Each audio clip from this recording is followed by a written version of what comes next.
Hey, man. Yo, yo, yo, yo, what's up, mate? What is up? It's good to see you. Have you Good had to a see good you. week? It's all right, mate. Yeah, it's all right. You got a new dojo? You're getting back into training? Uh, yes, yes, yes. We did first training of the year. Was that 2 weeks ago? Oh, yeah. Yeah, yeah, yeah. First training, mate. First training of the Are you year. wearing masks and shields and stuff? Yeah. Yeah. We went. Our COVID case has gone Yeah. in January. So yeah, we Yeah. just got no, and we stopped, and Yeah. then we came back with mask on. Yeah. Yeah. Today on air. So it's right there. Yeah. Hey, this is totally unrelated. But What my Kendo auntie, Sulai Tola Sensei, sent me this. Suchan? Suchan sent me Suchan. this Oh, small song, small small sensei, huh? song. Hi. And for those who don't know, because this small son was a practitioner from a while ago, I hope he's still training. We don't see This him is on the from Hawaii, right? yeah, originally the Yeah. States and then moved to Hawaii.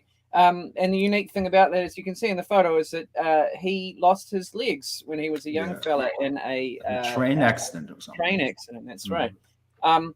But the reason I thought, because she sent this, Sue-chan sent me this today, and I thought it's just absolutely brilliant. I remember when I was a real little boy, Mm-hmm.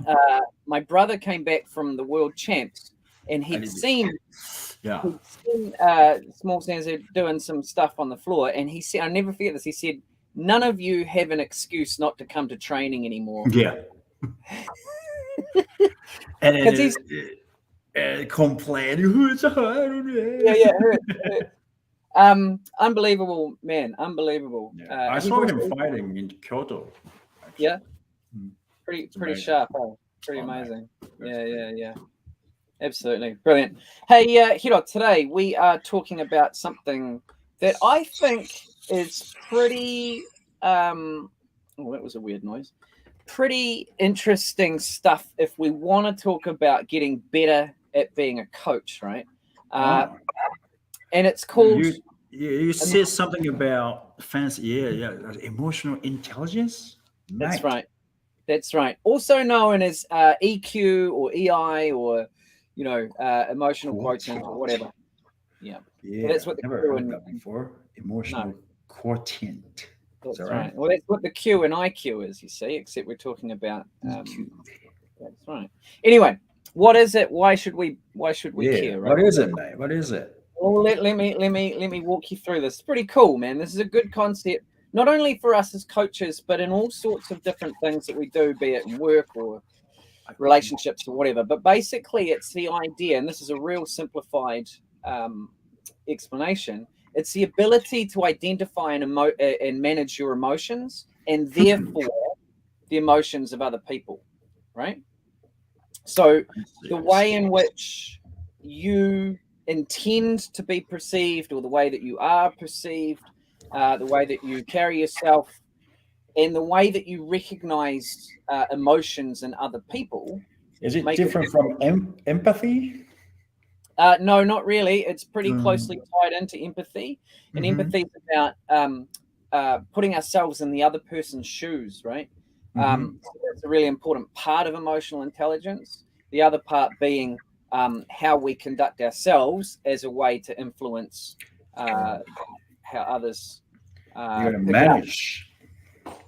That's right, man. Identify is one thing, and manage is the yeah. As I said, I think it's manage. Yeah, yeah, yeah.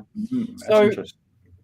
the key for me and when I do coaching courses and classes and things like that is getting people to understand that it's not just a one-way street. You know what I Right. mean?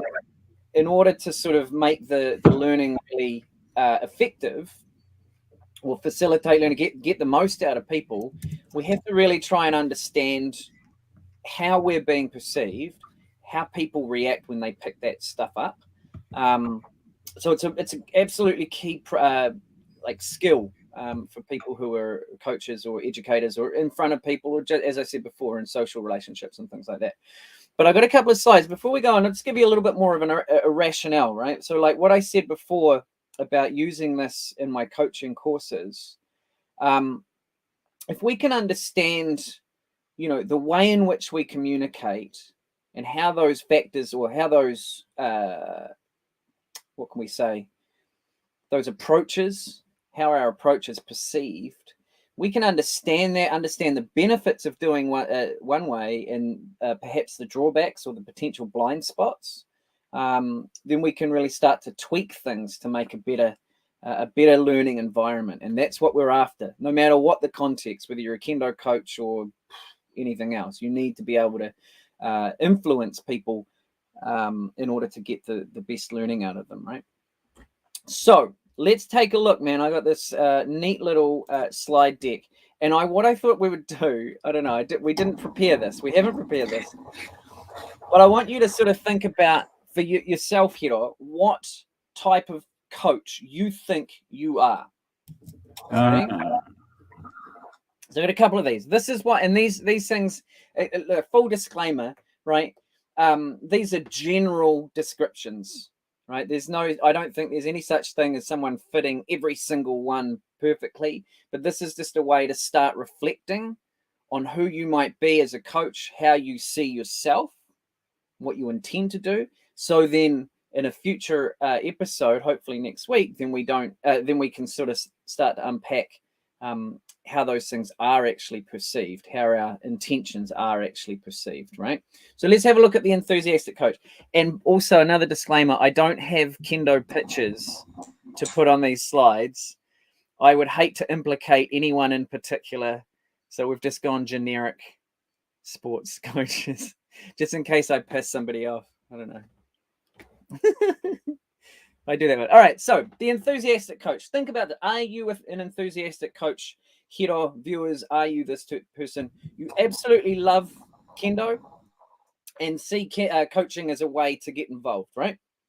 You've got a really big so the enthusiasm that you have determines the weather. And I really like this one. So if you come in, and I know this of myself, you come into training and you've had a bad day, it's written all over your face, all over your body language, and all of a sudden that mood is perceived by everybody else. But vice versa, if you come in with you had a great day, everything's going well, you're excited about being at training, that also gets perceived and picked up, and that dictates how training goes, right? I know that about myself, and it's an ongoing work on.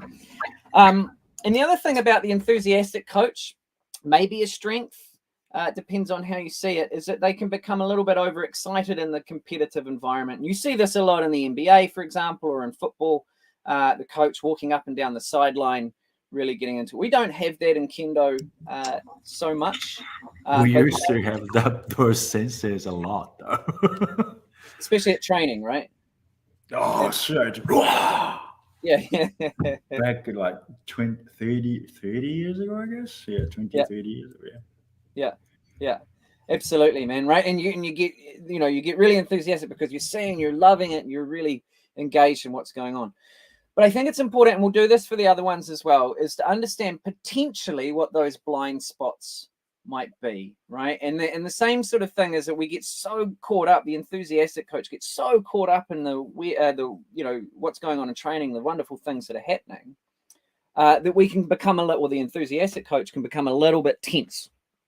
And that anxiety or that tension might get passed on to the athletes as well. All right. So understanding that, that love, that enthusiasm for Kendo can be contagious in a positive way. It might also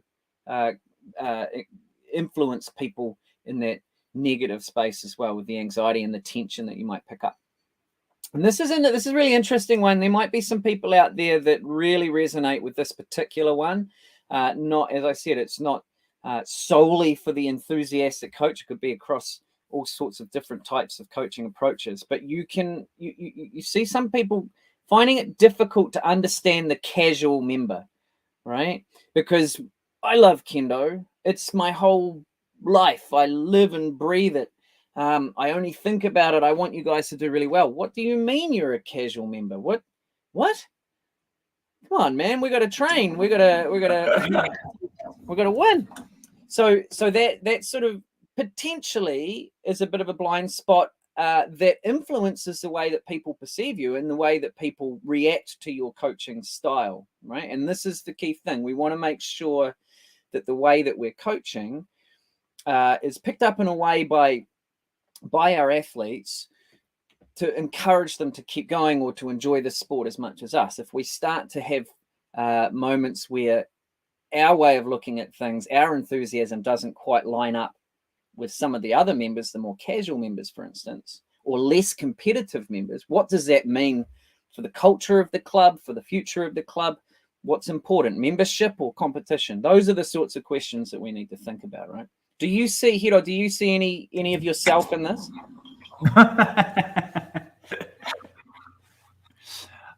When I was much younger, probably I was like this. Yeah. Probably, yeah. Yeah. You know, I got mellow down, man. I'm mellow. You mellowed out. Yeah. You mellowed out. Good. All right, let's have a look at the next one, right? The nice guy or the nice girl. I'm trying to steer away from gendered pronouns, obviously. The strength is that you're always positive and hardly ever get upset. Now, this is, everybody likes this person. You know, we don't want to be getting angry all the time. Nobody likes it. No one likes getting people getting angry at them. And being angry all the time is a difficult thing to maintain as well. So the nice guy, the nice girl coach tends to be quite positive all the time and doesn't really get angry terribly much. They're oftentimes sort of emphasize the social aspect, which I think in terms of Kendo, most parts of the world, arguably, not that I've seen every single country's situation, but that the fact that we do a volunteer, you know, Kendo's driven by hobbyists and volunteers. Obviously, there's a competitive element in there as well, in every club potentially. But that social interaction is really, really important. And the nice guy, nice girl coach, or you know, whatever term you want to use, really sort of emphasizes or is interested in maintaining that social vibe. So that can be a real strength when you're talking about the type of membership that you might generally attract in a Kendo dojo, right? And so you have good rapport with the athletes on an individual basis. And again, that's a maturity thing. It acknowledges that there's a whole different range of motivations, and it supports that, particularly for adults, social members in their adult years. That relationship is really important. The potential blind spots, on the other hand, is that might be overemphasized in absence of some sort of competitive development or, you know, critical feedback when it's needed or whatever the case may be. All right. So it's about, you know, just understanding that may be a blind spot for the nice guy, nice girl coach. This is an interesting point here in terms of Kendo as well, tending to be soft when firm discipline is required. I don't know. You know, I mean, I'm the same as you to a point, Hiro. I'm still mellowing out a lot, but I have mellowed enormously in the last 10 years. I think if I do have any sort of EQ, emotional intelligence, I think I've mellowed out, and the discipline sort of isn't a big thing for me like it used to be in my 20s.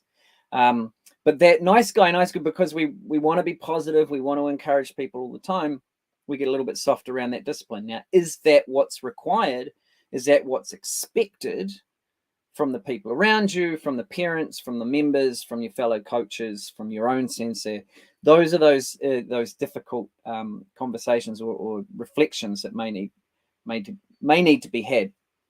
And possibly, not always, but it can be, particularly in sort of much more competitive environments, may sort of disrupt that dynamic between the coach and the athletes, particularly if you've got some very confident and forward athletes that, you know, prefer to be led and told what to do because that's the way it's always been done, or whatever the case may be. If you take on that sort of that softer role, what are the implications of that? Again, something to think about, right, as a potential drawback, shall we say.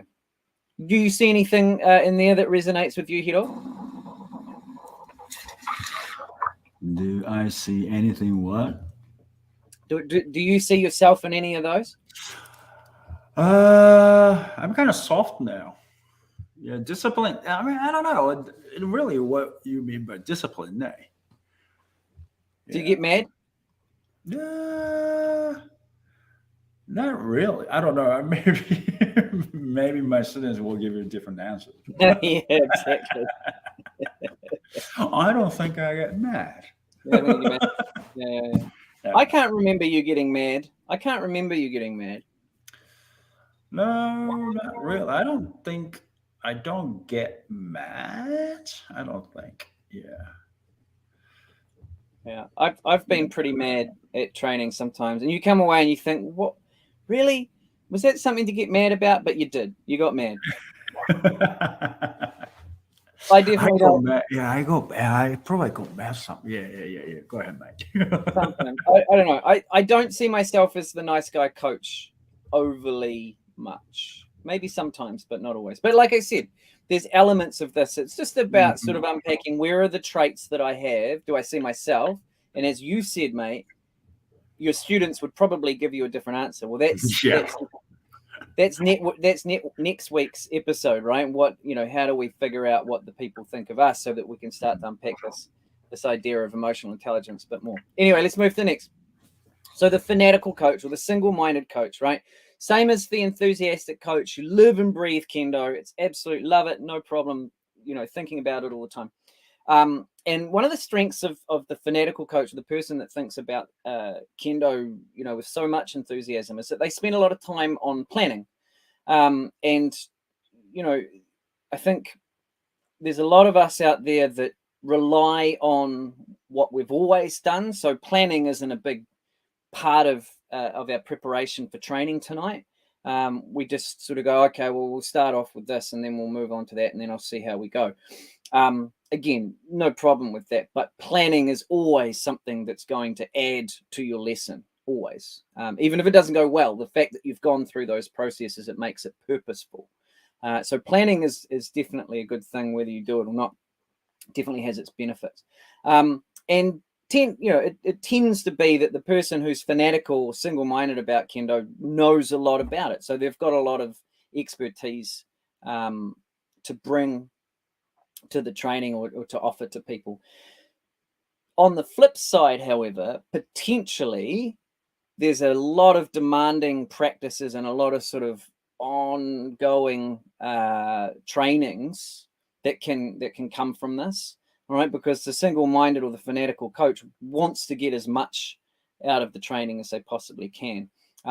Arduous practices are what we do. We know that. We've talked about that in previous episodes with regards to violence and things like that. Kendo is hard. It's not a tickle fight, but understanding that being fanatical or single-minded yourself, is that what your members want? Is it what they need? And those are the questions that we're looking at.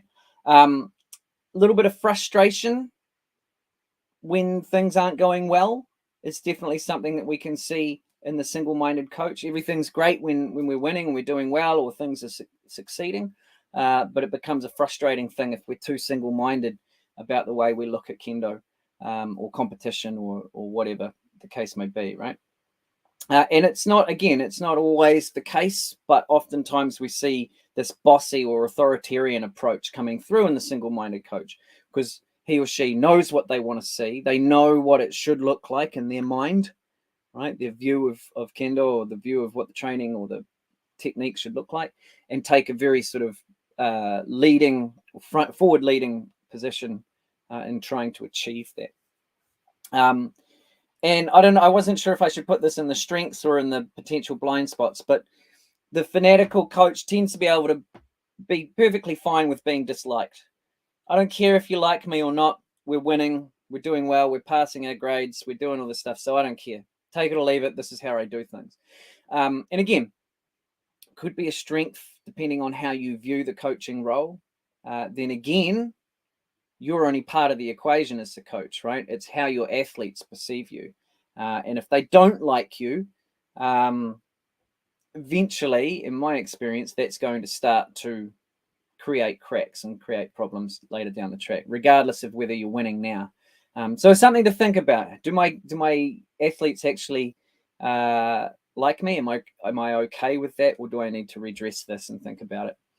Can you see yourself in any of these points, Hiro?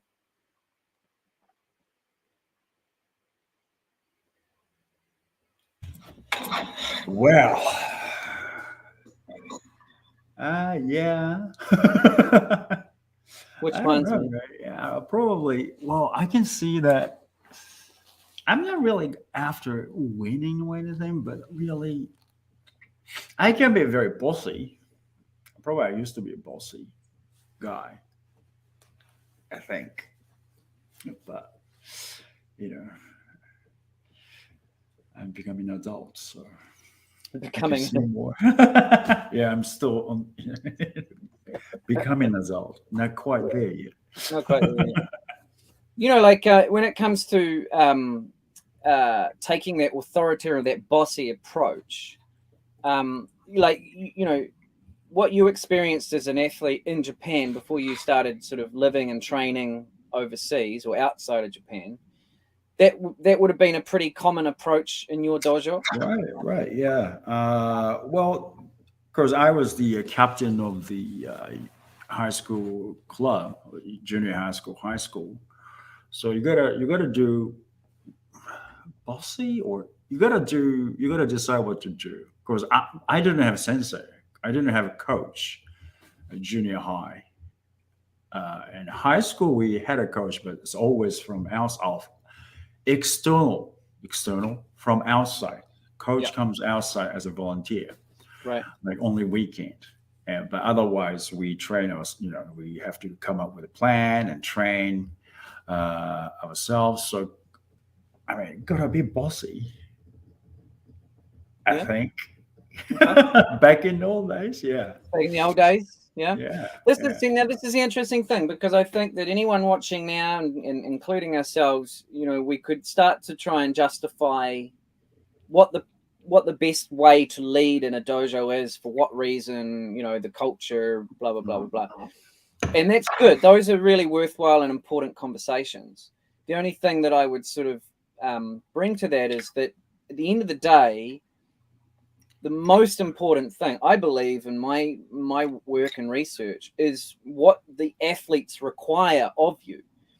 And this is a really important, and it's an episode for another day, but the gist of it is that the research shows us that to try and shape athletes to fit our leadership style or our coaching style isn't always going to be effective. What is effective is finding that medium where you address the athlete's needs, what they want, depending on their age, their goals, their ability, what's happening outside of the dojo, all those things, like the whole person, and your own experiences, what worked for you, what didn't work for you, your preferences as a leader, and so on.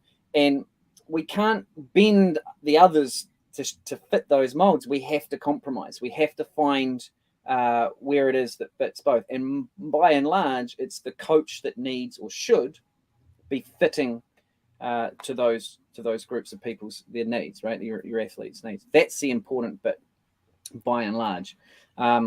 So yeah, interesting conversation, man. Let's have a look at the next slide. The easygoing coach. Maybe this fits you more, man. I don't know. We'll see. The relaxed approach, right? Sometimes giving the impression of actually not being all that serious.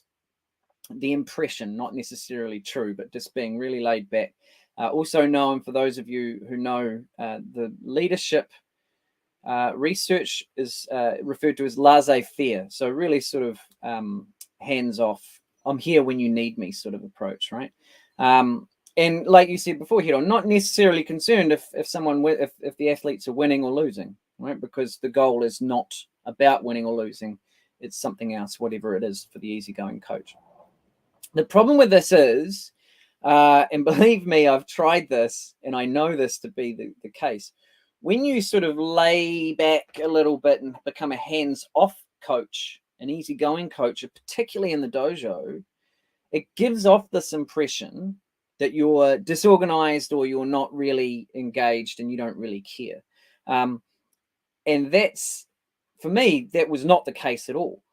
But that's the impression that it gave. And that was a really interesting thing for me to notice, thinking about my own emotional intelligence as a person, as a coach, as a leader, that's the impression that was given when I was trying to empower or give the power to my athletes to make their own decisions. And I put my hands up and say, hey, whenever you need me, I'm here, guys, for your advice, for advice or feedback.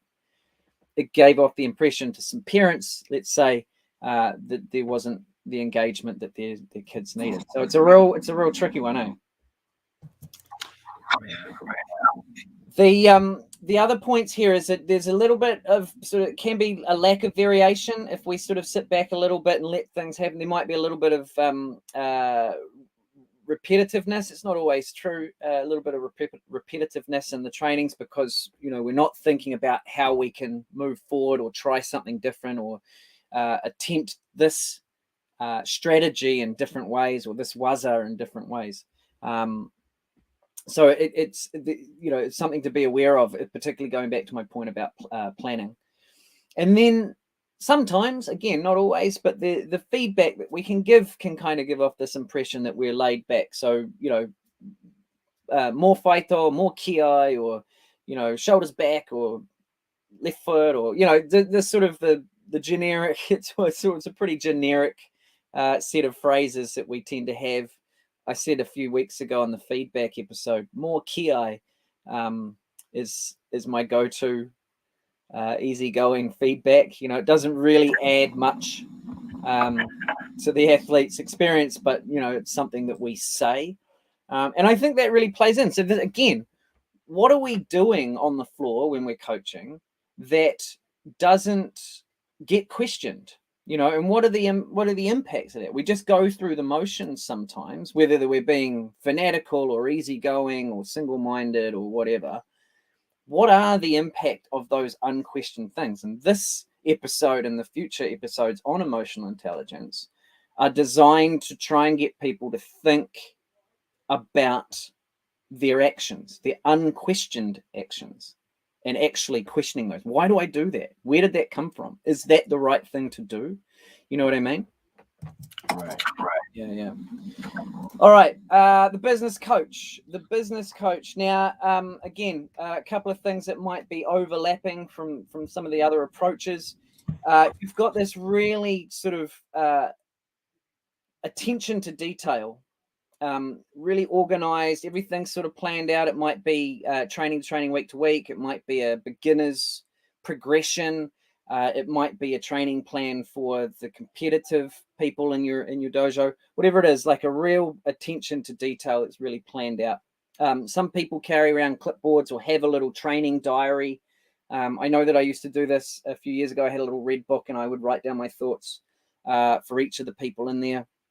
On the floor or in the squad at the time, and I articulated this to them as well. High expectations for what I wanted them to do. If we're going to make the effort of coming to training today, let's put the work in, people. And everything was planned out accordingly.